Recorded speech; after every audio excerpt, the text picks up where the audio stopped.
PYQ ഡിസ്കഷനാണ്. വരാൻ പോകുന്ന VFA exam അല്ലെങ്കിൽ മറ്റ് പരീക്ഷകളുമായി ബന്ധപ്പെടുത്തി നടത്തുന്ന PYQ ഡിസ്കഷനാണ്. അപ്പോൾ എല്ലാവരും എന്നോടൊപ്പം ചോദ്യങ്ങളൊന്ന് വായിച്ച് കൃത്യമായ രീതിയിൽ ആൻസറുകൾ ചെയ്യാൻ വേണ്ടി ശ്രമിക്കുക. നിങ്ങൾ എന്നോടൊപ്പം തന്നെ ചോദ്യങ്ങളൊന്ന് ചെയ്തു നോക്കുക. പിന്നെ അതേപോലെ പറയുന്ന കാര്യങ്ങളിൽ നിങ്ങൾക്ക് എന്തെങ്കിലും മിസ്റ്റേക്കോ അല്ലെങ്കിൽ ചോദ്യങ്ങളിൽ ഉത്തരങ്ങളിൽ സംശയം വരികയാണെങ്കിൽ പറയുന്ന കാര്യങ്ങളൊന്ന് കുറിച്ചെടുക്കുക. റിലേറ്റഡ് ഫാക്ട്സ് പറയുന്നതൊക്കെ ഒന്ന് എഴുതിയെടുക്കാൻ ശ്രമിക്കുക. നോക്കിയേ, അതിൽ ആദ്യത്തെ ചോദ്യം നോക്കിയേ. ആദ്യത്തെ ചോദ്യം, the Kerala state legislative assembly building is located dash Palayam dash Thiruvananthapuram. നമുക്കറിയാം സ്ഥലങ്ങളുടെ പേരിന് മുന്നിൽ പൊതുവെ ചേർക്കുന്ന പ്രിപ്പോസിഷൻ ഏതാ?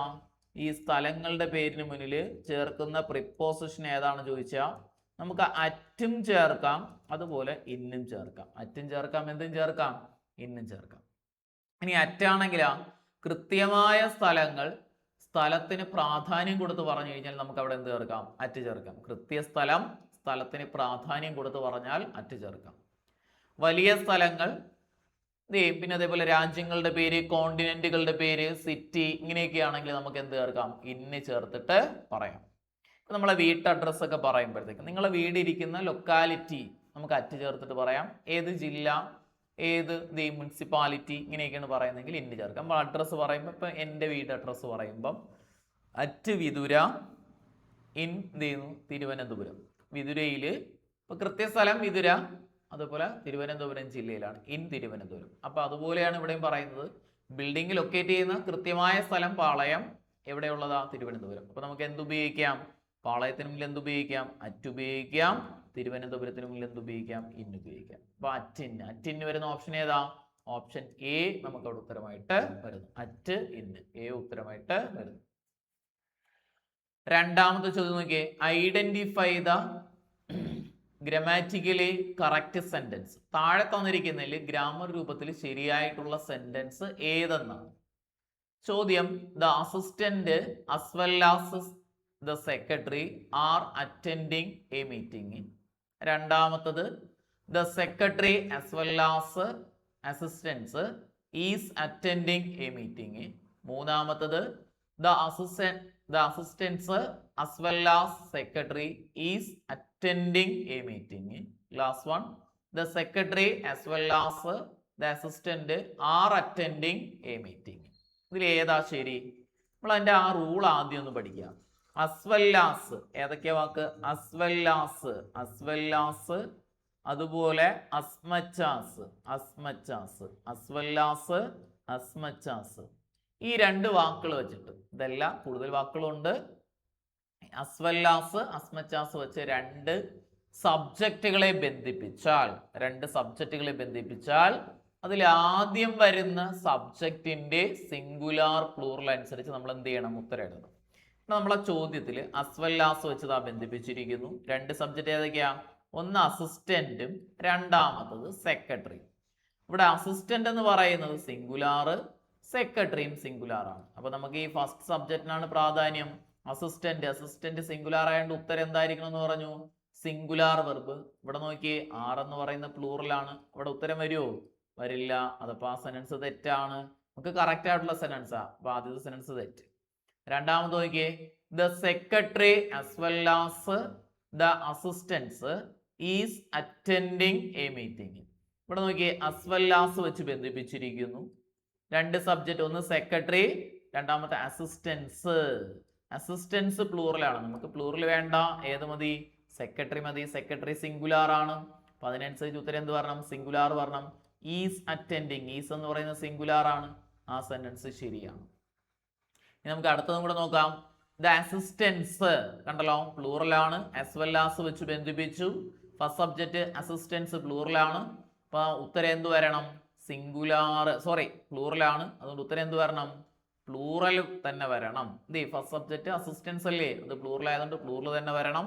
ഇവിടെ ഈസ് എന്ന് പറയുന്ന സിംഗുലാർ ആണ്. അപ്പൊ അത് വരില്ല, തെറ്റ്. അടുത്ത് നോക്കിയേ, the secretary as well as assistant. Secretary singular ആണ്, അതുകൊണ്ട് നമുക്ക് ഉത്തരം സിംഗുലാർ ആണ് വരേണ്ടത്. ഇവിടെ ആറെന്ന് പറയുന്നത് പ്ലൂറൽ, അതും വരില്ല. അപ്പൊ നമുക്ക് ഏതാ ഉത്തരം? ബി ഓപ്ഷൻ ആണ് ഉത്തരമായിട്ട് വരുന്നത്. ഓപ്ഷൻ ബി നമുക്ക് അവിടെ ഉത്തരമായിട്ട് വരുന്നു. അങ്ങനെയാണെങ്കിൽ അങ്ങനെ വരുന്ന വാക്കുകൾ ഏതൊക്കെയാ? ഒന്ന് പറഞ്ഞേ, ഏതൊക്കെയാ വരുന്നത്? വിത്ത്, ഒന്നാമത്തെ വാക്ക് വിത്ത്. രണ്ടാമത്തത് along with, with, along with, together with, together with, with, along with, together with, rather than, more than, rather than. അതുപോലെ അടുത്തത് ഏതാ? More than, rather than, more than, in the company of, in the company of, in the company of. അടുത്തത് accompanied by, accompanied by, accompanied by. അതുപോലെ followed by, followed by, followed by, in addition to, in addition to, in addition to. ഇപ്പൊ വാക്കുകൾ ഏതൊക്കെയാ? With, along with, together with, rather than, more than, in the company of, accompanied by, followed by, in addition to, as well as, as much as. ഇനിയുണ്ട് വാക്കുകൾ like, unlike, like, unlike, including, not including, like, unlike, including, not including, excluding, not excluding, excluding, not excluding. Last one and not. അവസാനത്തെ വാക്ക് ഏതാ? And not. ഇതിൽ ഏതെങ്കിലും വാക്കുകൾ വെച്ച് രണ്ട് സബ്ജക്റ്റിനെ ബന്ധിപ്പിച്ചാൽ ആദ്യത്തെ സബ്ജക്റ്റിന്റെ സിംഗുലാർ പ്ലൂറൽ അനുസരിച്ച് നമുക്ക് എന്ത് എഴുതാം? ഉത്തരം എഴുതാം. മറക്കരുത്. ഓക്കെ, അടുത്ത ചോദ്യം നോക്കിയേ. Choose the correct question tag from the options given and supply it to the following sentence. താഴെ തന്നിരിക്കുന്ന സെന്റൻസിന് ഉചിതമായിട്ടുള്ള ക്വസ്റ്റ്യൻ ടാഗ് ഉപയോഗിക്കാനാണ് മൂന്നാമത്തെ ചോദ്യം. ഇപ്പൊ ചോദ്യം ഇതാണ്, they will take the examination, they will take the examination. Tag എഴുതാനാണ്. അപ്പൊ തന്നിരിക്കുന്ന സെന്റൻസ് പോസിറ്റീവ് സെന്റൻസ് ആണ്. അപ്പൊ സെന്റൻസ് പോസിറ്റീവ് ആണെങ്കിൽ നമ്മൾ എന്ത് ടാഗ് ചെയ്യണം? നെഗറ്റീവ് ടാഗ് ചെയ്യണം. ഒരു സെന്റൻസ് പോസിറ്റീവ് നെഗറ്റീവ് എങ്ങനെ മനസ്സിലാക്കാം?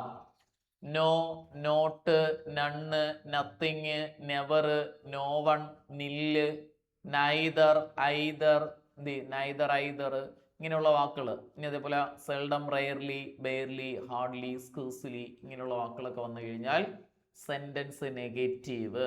ഇത്തരം വാക്കുകൾ ഇല്ല എങ്കിൽ സെന്റൻസ് പോസിറ്റീവ്. ഇവിടെ നമുക്ക് തന്നിരിക്കുന്ന സെന്റൻസിൽ അത്തരം വാക്കില്ല, അതുകൊണ്ട് സെന്റൻസ് പോസിറ്റീവാ. പോസിറ്റീവ് ആണെങ്കിൽ എന്ത് ടാഗ് ചെയ്യണം? Negative tag. ഇക്വേഷൻ എങ്ങനെയാ? Auxiliary verb plus not plus subject plus question mark. Auxiliary verb not subject question mark. Auxiliary verb ഏതാ? വില്ല്. വില്ലിനോടൊപ്പം നോട്ട് ചേർന്നാൽ എന്ത് മാറ്റം വരുന്നു? വോണ്ട് എന്നാണ് വരുന്നത്. വോണ്ട്. സബ്ജക്റ്റ് ഏതാ? ദേ. Won't they. വോണ്ട് ദേ ഏതാ? ഓപ്ഷൻ ഡി നമുക്ക് ഇവിടെ ഉത്തരമായിട്ട് വരുന്നു. Won't they. അടുത്ത ചോദ്യം നോക്കിയേ. Change the following assertive sentence into an interrogative sentence. Type of സെന്റൻസുമായിട്ട് ബന്ധപ്പെടുത്തി ഇന്റർചേഞ്ചിങ് സെന്റൻസ് എന്ന ഭാഗത്ത് നിന്നുള്ള ചോദ്യമാണ്. നമുക്ക് 4 ടൈപ്പ് സെന്റൻസ് ആണ്. ഏതൊക്കെയാ? ഒന്ന് ജസ്റ്റ് പറഞ്ഞ എന്നോടൊപ്പം. ഒന്നാമത്തെ സെന്റൻസിന്റെ പേര് സ്റ്റേറ്റ്മെന്റ്, സ്റ്റേറ്റ്മെന്റ്, അല്ലെങ്കിൽ അതിന്റെ മറ്റൊരു പേര് ഏതാ? അസർട്ടീവ്, അസർട്ടീവ്, അല്ലെങ്കിൽ അതിന്റെ മറ്റൊരു പേര് ഏതാ? ഡിക്ലറേറ്റീവ്, ഡിക്ലറേറ്റീവ്, അല്ല എങ്കിൽ അഫർമേറ്റീവ്. എൻ്റെ മറ്റൊരു പേര് ഏതാ? അഫർമേറ്റീവ്. ഇതെങ്ങനെ കണ്ടാ തിരിച്ചറിയാം? നൗണിലോ അല്ല എങ്കിൽ പ്രോനൗണിലോ തുടങ്ങി ഫുൾ സ്റ്റോപ്പിൽ അവസാനിക്കുന്നു. നൗൺ അല്ലെങ്കിൽ പ്രോനൗണിൽ തുടങ്ങി ഫുൾ സ്റ്റോപ്പിൽ അവസാനിക്കുന്ന സെന്റൻസ്. രണ്ടാമത്തത് ഏതാ? രണ്ടാമത്തെ സെന്റൻസ് ആണ് ഇന്ററോഗേറ്റീവ്. ഇന്ററോഗേറ്റീവ് എങ്ങനെ കണ്ടാ തിരിച്ചറിയാം? ക്വസ്റ്റ്യൻ വേർഡിലോ അല്ല എങ്കിൽ ഓക്സിലറി വെർബിലോ തുടങ്ങി ക്വസ്റ്റ്യൻ മാർക്കിൽ അവസാനിക്കുന്നു. ക്വസ്റ്റ്യൻ വേർഡിലോ ഓക്സിലറിയിലോ തുടങ്ങി ക്വസ്റ്റ്യൻ മാർക്കിൽ അവസാനിക്കുന്ന സെന്റൻസ്. മൂന്നാമത്തതാണ് ഇംപെരേറ്റീവ് സെന്റൻസ്. ഇംപെരേറ്റീവ് അതെങ്ങനെ കണ്ടാ തിരിച്ചറിയാം? വെർബിലോ പ്ലീസ് എന്ന വാക്ക് അല്ല എങ്കിൽ കൈൻഡ്ലി എന്ന വാക്ക്, ബി അല്ലെങ്കിൽ ഡോണ്ട് മുതലായ വാക്കിൽ തുടങ്ങി ഫുൾ സ്റ്റോപ്പിൽ അവസാനിക്കും. Verb please, kindly, be, don't എന്നിവയിൽ തുടങ്ങി ഫുൾ സ്റ്റോപ്പിൽ അവസാനിക്കുന്ന സെന്റൻസുകളാണ് ഏതെന്ന് പറയുന്നത്? Imperative. Last one exclamatory sentence. എന്താ? എക്സ്ക്ലമേറ്ററി. എങ്ങനെ കണ്ടാ തിരിച്ചറിയാം? എക്സ്ക്ലമേഷൻ മാർക്ക് വരുന്ന സെന്റൻസുകൾ, ആശ്ചര്യചിഹ്നം വരുന്ന സെന്റൻസ്. ഇവിടെ നമ്മളെ ചോദ്യം തന്നിരിക്കുന്ന സെന്റൻസിനെ എന്തിലോട്ട് മാറ്റാനാ? ഇതൊരു സ്റ്റേറ്റ്മെന്റ് ആണ്, അല്ലെങ്കിൽ അഫർമേറ്റീവ് ആണ്. അഫർമേറ്റീവ് അല്ലെങ്കിൽ അഫർമേറ്റീവ് എന്ന് പറയാൻ പറ്റില്ല. അഫർമേറ്റീവ് എന്ന് പറഞ്ഞാൽ പോസിറ്റീവ് സ്റ്റേറ്റ്മെന്റുകളെ നമ്മൾ എന്തെന്ന് പറയുള്ളൂ? അഫർമേറ്റീവ് എന്ന് പറയുള്ളൂ. നെഗറ്റീവ് സ്റ്റേറ്റ്മെന്റിനെ അഫർമേറ്റീവ് എന്ന് പറയില്ല. ഇവിടെ നമുക്ക് തന്നിരിക്കുന്ന ഒരു അസേർട്ടീവ് ആണെന്ന് പറഞ്ഞിട്ടുണ്ട്. അതിനെ നമ്മൾക്ക് എങ്ങനെ എന്ത് ചെയ്യുന്നുണ്ട്? ഇന്ററോഗേറ്റീവിലോട്ട് മാറ്റാം. ഒരു സ്റ്റേറ്റ്മെന്റ് സെന്റൻസിനെ ഇന്ററോഗേറ്റീവിലോട്ട് മാറ്റാൻ പറഞ്ഞാൽ ആദ്യം ഓക്സിലറി വെർബ് എടുത്ത് എഴുതുക. ഓക്സിലറി വെർബ് ആദ്യം എഴുതുക. അത് കഴിഞ്ഞിട്ട് സബ്ജക്റ്റ് എടുത്ത് എഴുതുക. അത് കഴിഞ്ഞിട്ട് സബ്ജക്റ്റ്, ബാക്കി ഭാഗം അതുപോലെ. ഇവിടെ തന്നിരിക്കുന്നതില് ക്യാൻ ആണ് ഓക്സിലറി. ക്യാൻ ആദ്യം എടുത്ത് എഴുതുക, വി പിന്നിൽ കൊണ്ടുവരും. ക്യാൻ ബി വരുന്ന ഓപ്ഷൻ എന്താ? ഇതിൽ ക്യാൻ ബി ഉണ്ട്. ഇവിടെ ഹൂ ആണ്, അപ്പൊ ആ രണ്ടാമത്തെ ഓപ്ഷൻ വെട്ടാൻ. ഇവിടെയും ക്യാൻ ബി ഉണ്ട്. ഇവിടെ കാണ്ട് ബി ഉണ്ട്. അപ്പൊ സെന്റൻസ് ഒരു നെഗറ്റീവ് ആണ്, നോട്ട് വരുന്നുണ്ട്. അപ്പൊ നോട്ട് കാണ്ട് നെഗറ്റീവ് എന്ത് ചെയ്യുന്നു? കാണ്ട് നെഗറ്റീവ് ക്യാൻ പ്ലസ് നോട്ട് എന്ന് വന്നിട്ടുണ്ട്. വീണ്ടും ഒരു നോ കിടക്കുന്നു. അപ്പൊ രണ്ട് നോയുടെ ആവശ്യം ഉണ്ടാ? വേണ്ട. എന്ത് ചെയ്യുന്നു? അപ്പൊ നമുക്ക് ഏതാ? അത് വേണ്ട. എന്ത് ചെയ്യുന്നുണ്ട്? We cannot live. അപ്പൊ ക്യാൻ ബി ലീവ്. അപ്പൊ അത് കഴിഞ്ഞിട്ട് ഇവിടെയും കിടപ്പുണ്ട്. We cannot can we not live without any oxygen. Without any oxygen എന്ന് പറയണ്ട, ഏതെങ്കിലും ഓക്സിജൻ എന്ന് പറയേണ്ട കാര്യമില്ല.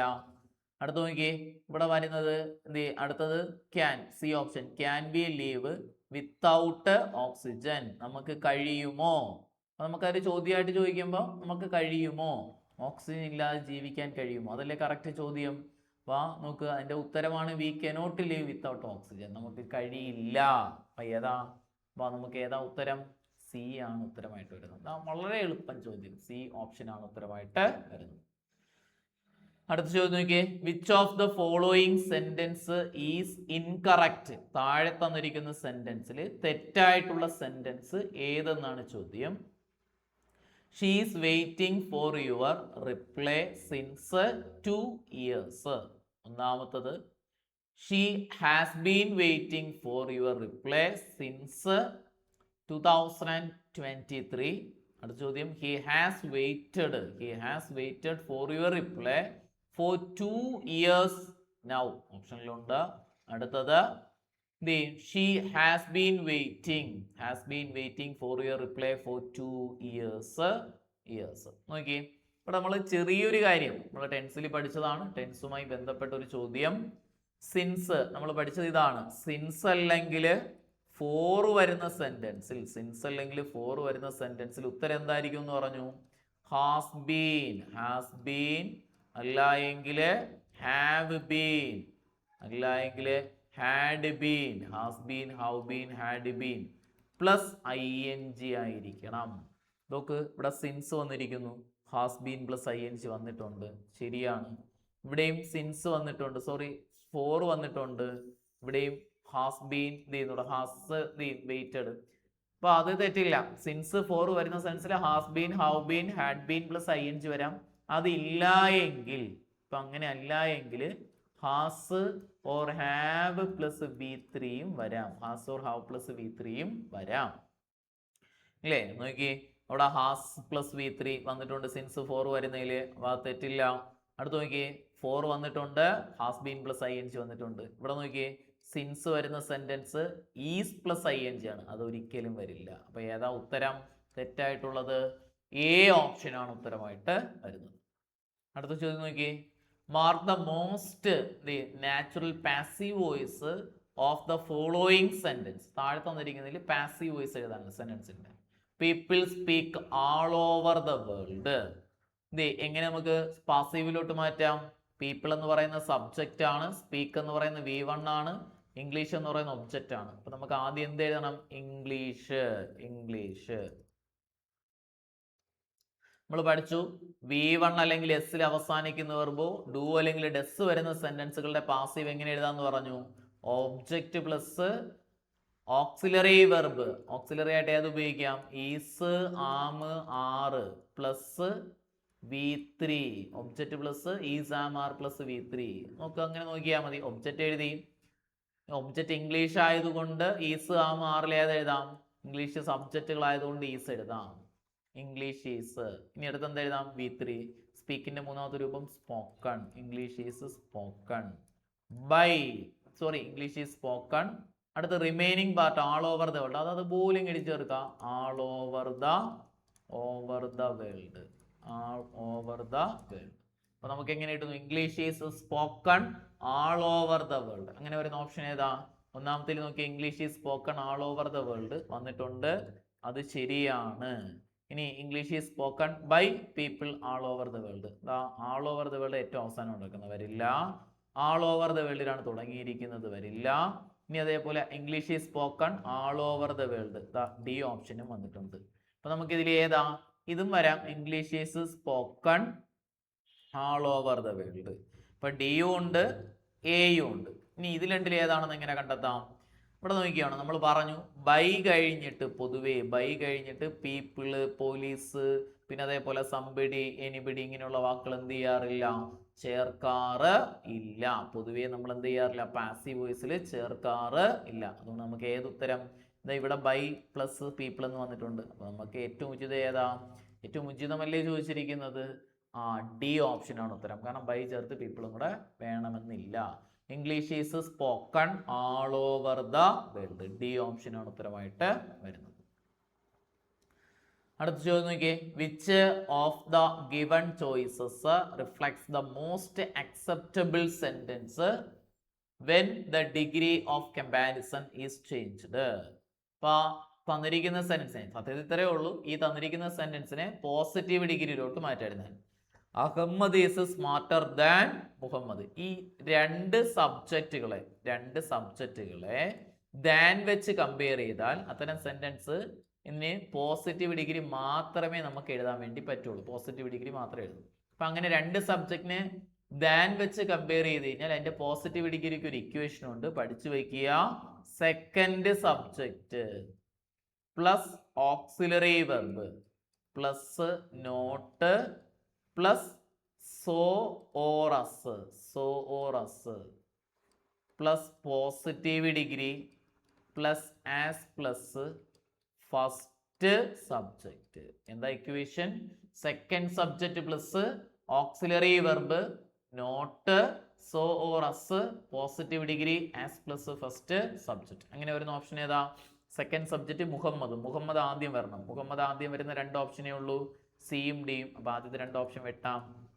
ഇനി അത് കഴിഞ്ഞിട്ട് ഓക്സിലറി മുഹമ്മദ് ഈസ്, അതിന്റെ നോട്ട് വരണം. ആദ്യത്തേൽ നോട്ട് ഇല്ല, അതുകൊണ്ട് അത് വരില്ല. രണ്ടാമത്തേൽ നോട്ടുണ്ട്, വരുന്നു. ഓപ്ഷൻ ഡി നമുക്ക് അവിടെ ഉത്തരമായിട്ട് വരുന്നു. വളരെ എളുപ്പം. അടുത്ത ചോദ്യം, which of the following options is the correct one word substitute for the sentence below? താഴെ തന്നിരിക്കുന്നതിൽ വൺ വേർഡ് സബ്സ്റ്റിറ്റ്യൂഷനുമായി ബന്ധപ്പെട്ട ഒരു ചോദ്യം. One who loves mankind, the mankind works for human welfare. മനുഷ്യത്വം ഇഷ്ടപ്പെടുന്ന, മനുഷ്യരെ സഹായിക്കുന്ന ആൾക്കാർക്ക് പറയുന്ന പേരെന്ത്? ഏതാ? ഫിലാൻത്രോപ്പിസ്റ്റ് ഉണ്ട്, ബിബ്ലിയോഫൈൽ ഉണ്ട്, ആംഗ്ലോഫൈൽ ഉണ്ട്, ആന്ത്രോപോളജിസ്റ്റ് ഉണ്ട്. ഏതാ ഉത്തരമായിട്ട് വരുന്നത്? നമുക്ക് എ ഓപ്ഷൻ ആണ് ഉത്തരമായിട്ട് വരുന്നത്. ഫിലാൻത്രോപ്പിസ്റ്റ്, മനുഷ്യ സ്നേഹി. അതിന്റെ ഓപ്പോസിറ്റ് ആണ് മിസാൻത്രോപ്പിസ്റ്റ്. അതിന്റെ ഓപ്പോസിറ്റ് ആണ് എന്ന് പറയുന്നത് മിസാൻത്രോപ്പിസ്റ്റ് എന്നാണ് പറയുന്നത്. അതിന്റെ ഓപ്പോസിറ്റ് ആണ് മിസാൻത്രോപ്പിസ്റ്റ് എന്നാണ് പറയുന്നത് കേട്ടോ, ആന്ത്രോപ്പിസ്റ്റ്. ബിബ്ലിയോഫൈൽ എന്ന് പറഞ്ഞാൽ ബുക്കുകളെ ഇഷ്ടപ്പെടുന്ന ആൾക്കാർക്ക് പറയുന്ന പേരാണ് ബിബ്ലിയോഫൈൽ. ആംഗ്ലോഫൈൽ എന്ന് പറഞ്ഞു കഴിഞ്ഞാൽ നമ്മൾ ഈ വിദേശ രാജ്യങ്ങളിലെ കൾച്ചർ രീതികളൊക്കെ ഇഷ്ടപ്പെടുന്ന ആൾക്കാർക്ക് പറയുന്ന പേരാണ് ആംഗ്ലോഫൈൽ എന്ന് പറയുന്നത്. ആന്ത്രോപോളജിസ്റ്റ് എന്ന് പറഞ്ഞാൽ മനുഷ്യരെ കുറിച്ചും അല്ലെങ്കിൽ എന്തിനെ കുറിച്ച് സ്റ്റഡി അബൌട്ട് ഹ്യൂമൻസിനെ ഒക്കെ കുറിച്ച് പഠിക്കുന്ന ആൾക്കാർക്ക് പറയുന്ന പേരാണ് ആന്ത്രോപോളജിസ്റ്റ് എന്ന് പറയുന്നത്. അപ്പൊ മനുഷ്യ സ്നേഹിക്ക് ഇംഗ്ലീഷിൽ പറയുന്നതാണ് ഫിലാൻത്രോപ്പിസ്റ്റ്. അതിന്റെ ഓപ്പോസിറ്റ് ആണ് മിസാൻത്രോപ്പിസ്റ്റ് എന്നാണ് പറയുന്നത്. അടുത്ത ചോദ്യം 9ാമത്തത്, we have moved dash from that location. Themselves, അതേപോലെ ഹിംസെൽഫ്, അവർസെൽഫ്, ഇറ്റ്സെൽഫ്. ഇപ്പൊ നമുക്ക് സെൽഫ് വരുന്ന വാക്കുകളാണ്. ഇത്തരം വാക്കുകൾക്ക് പറയുന്ന പേരാണ് റിഫ്ലെക്സീവ് പ്രോനൗൺ. എന്തെന്ന് പറയുന്നു? റിഫ്ലെക്സീവ് പ്രോനൗൺ എന്നാണ് പറയുന്നത്. Reflexive pronoun. അല്ല എങ്കിൽ മറ്റൊരു പേരാണ് എംഫാറ്റിക് പ്രൊനൗൺ. എന്തെന്ന് പറയുന്നത്? Emphatic pronoun. റിഫ്ലെക്സീവ് അല്ലെങ്കിൽ എംഫാറ്റിക് പ്രൊനൗൺ. ഇത് ഏതൊക്കെയാ റിഫ്ലെക്സീവ് അല്ലെങ്കിൽ എംഫാറ്റിക് പ്രൊനൗൺ? ഒന്ന് മൈ സെൽഫ്, ഒന്നാമതാണ് myself. Ourselves, selves. അതേപോലെ യുവർ സെൽഫ്, അടുത്തതാണ് യുവർ സെൽഫ് അല്ലെങ്കിൽ യുവർ സെൽസ്. ഹിംസെൽഫ്. അതേപോലെ ഹർ സെൽഫ്. ഇറ്റ്സെൽഫ്. അതുപോലെ വൺ സെൽഫ്, അടുത്ത വാക്കാണ് വൺ സെൽഫ്. അതുപോലെ ദംസെൽസ്, ഏതാ ദംസെൽസ്. ഇതാണ് റിഫ്ലെക്സീവ് പ്രൊനൗൺ. ഇവ എങ്ങനെ നമുക്കൊരു ചോദ്യമായിട്ടും ഉത്തരമായിട്ടും വരുന്നു എന്ന് ചോദിച്ചു കഴിഞ്ഞാൽ, ഇപ്പൊ ഒരു ഉത്തരമായിട്ട് വരുന്നത് ഒബ്ജക്റ്റിന്റെ സ്ഥാനത്താണ് ഇവ പൊതുവെ ഉത്തരമായിട്ട് വരുന്നത്. ഒബ്ജക്റ്റിന്റെ സ്ഥാനം എന്ന് പറഞ്ഞാൽ ഒരു സെന്റൻസിൽ വെർബ് കഴിഞ്ഞിട്ട് തൊട്ടടുത്ത് വരുന്ന വാക്കാണ് ഒബ്ജക്റ്റ്. അവിടെയാണ് ഇവ ഉത്തരമായിട്ട് വരുന്നത്. നമ്മളെ ചോദ്യത്തിലാണെങ്കിലും മൂവ്ഡ് എന്ന് പറയുന്ന വെർബാണ്, വെർബ് കഴിഞ്ഞിട്ട് തൊട്ടടുത്താണ് ഡാഷ് വരുന്നത്. അവിടെയാണ് ഇത്തരത്തിലുള്ള റിഫ്ലെക്സീവ് പ്രൊനൗൺ അല്ലെങ്കിൽ എംഫാറ്റിക് പ്രൊനൗണുകൾ ഉപയോഗിക്കുന്നത്. ഇനി ഇവ എങ്ങനെ ഉത്തരമായിട്ട് എഴുതാൻ ചോദിച്ചു കഴിഞ്ഞാൽ, തന്നിരിക്കുന്ന ചോദ്യത്തിലെ സബ്ജക്റ്റ് നോക്കണം. സബ്ജക്റ്റ് ഏതാണോ അതിന് ഉചിതമായിട്ടുള്ള റിഫ്ലെക്സീവ് പ്രൊനൗൺ എഴുതണം. ഇപ്പൊ വൺ ആണെങ്കിൽ നമ്മൾ ഏതെഴുതും? വൺ സെൽഫ് എഴുതണം. ഐ ആണെങ്കിൽ മൈ സെൽഫ് എഴുതണം. വി ആണെങ്കിൽ അവർ സെൽസ് എഴുതണം. യു ആണെങ്കിൽ യുവർ സെൽഫ് അല്ലെങ്കിൽ യുവർ സെൽസ്, രണ്ടിൽ ഏതെങ്കിലും ഉണ്ടോ നോക്കാം. ഹി ആണെങ്കിൽ ഹിംസെൽഫ്, ഷീ ആണെങ്കിൽ ഹെർ സെൽഫ്, ഇറ്റ് ആണെങ്കിൽ ഇറ്റ് സെൽഫ്, ദേ ആണെങ്കിൽ ദം സെൽസ് എഴുതണം. ഇതാണ് ഉത്തരമായിട്ട് വരേണ്ടത്. ഇനി നിങ്ങൾ നോക്കി, നമുക്കവിടെ വി ആണ്, അതുകൊണ്ട് അവിടെ ഏത് വരണം? അവർ സെൽസ് വരണം. ഏതാ ഓപ്ഷൻ? സി ഓപ്ഷൻ ഉത്തരമായിട്ട് വരുന്നു. വളരെ എളുപ്പം. അടുത്ത ചോദ്യം നോക്കി. By the time it started training we dash home has reached, had reached, reach. നമ്മൾ പഠിച്ചതാണ്. ടെൻസിൽ സെന്റൻസിന്റെ ഒരു ഭാഗത്ത് വി ടു വന്നാൽ മറുഭാഗത്ത് was or were plus ING വരാം. അതേപോലെ അടുത്ത റൂൾ ഏതാ? സെന്റൻസിന്റെ ഒരു ഭാഗം വി ടു വന്നു കഴിഞ്ഞാൽ മറുഭാഗത്ത് ഹാഡ് പ്ലസ് V3 വരാം. ഇതാണ് വി ടുവിന്റെ രണ്ട് റൂളുകൾ. നമുക്ക് സ്റ്റാർട്ടഡ് എന്ന് പറഞ്ഞ വി ടു ആണ്, സ്റ്റാർട്ടഡ് എന്ന് പറഞ്ഞ വി ടു ആണ്. വന്നു കഴിഞ്ഞാൽ മറുഭാഗത്ത് ഏത് വരണം? Has or have plus V3. Has or have plus V3 ഏതാ? നമുക്ക് has or have plus V3 ഇല്ല, ഹാഡ് പ്ലസ് V3 വരാം. അല്ല എങ്കിൽ was or were plus ING. ഇവിടെ was or were plus ING ഇല്ല, അടുത്ത് നമ്മൾ ഹാഡ് പ്ലസ് V3 ഉണ്ട്. ഏതാ? ഓപ്ഷൻ ബി ഉത്തരമായിട്ട് വരും. ഇപ്പൊ ചില കുട്ടികൾക്ക് ഡൗട്ട് വരും, റൈനിങ് എന്നത് വെർബല്ലേ എന്ന് ചോദിക്കും. ING അല്ലേ വെർബ് എന്ന് ചോദിക്കും. അത് വെർബല്ല, അത് ജെറണ്ട് ആണ്. നമ്മൾ പഠിച്ചിട്ടുണ്ട്, സ്റ്റാർട്ട് എന്ന വാക്ക് കഴിഞ്ഞാൽ തൊട്ടടുത്ത ING വന്നിട്ടുണ്ടെങ്കിൽ അതിനെ നമ്മൾ വിളിക്കുന്ന പേര് ജെറണ്ട് എന്നാണ്. ഓക്കെ, അങ്ങനെ കുറെ വാക്കുകൾ പഠിച്ചല്ലോ. ലൈക്ക്, അതുപോലെ ഡിസ്ലൈക്ക്, സ്റ്റാർട്ട്, അതുപോലെ stop, finish, love, hate, keep, suggest. ഇത്തരത്തിലുള്ള വാക്കുകൾ കഴിഞ്ഞിട്ട് തൊട്ടടുത്തായിട്ട് ING വന്നാൽ അവയെ ജെറണ്ടെന്ന് വിളിക്കാം. ഏതൊക്കെ? Like, dislike, start, stop, finish, love, hate. ഈ വാക്കുകൾ കഴിഞ്ഞിട്ട് തൊട്ടടുത്ത് ING വന്നാൽ ജെറണ്ടാണ്. അപ്പൊ നമുക്ക് സ്റ്റാർട്ടഡ് V2 ആണ്, അത് കഴിഞ്ഞിട്ട് ING വന്നു, ജെറണ്ടാണ്. അപ്പൊ നമുക്ക് ഉത്തരം ഏതാ? Had plus V3, had reached അവിടെ ഉത്തരമായിട്ട് വരുന്നു. കൂട്ടുകൾ നമ്മൾ നോക്കിയത് 10 ചോദ്യങ്ങളാണ്. 10 ചോദ്യങ്ങളും അതുമായി ബന്ധപ്പെട്ട അനുബന്ധ കാര്യങ്ങളുമാണ്. എല്ലാവരും എന്നോടൊപ്പം എഴുതിയെടുത്ത് പഠിച്ചു എന്ന് വിശ്വസിക്കുന്നു. Okay, thank you.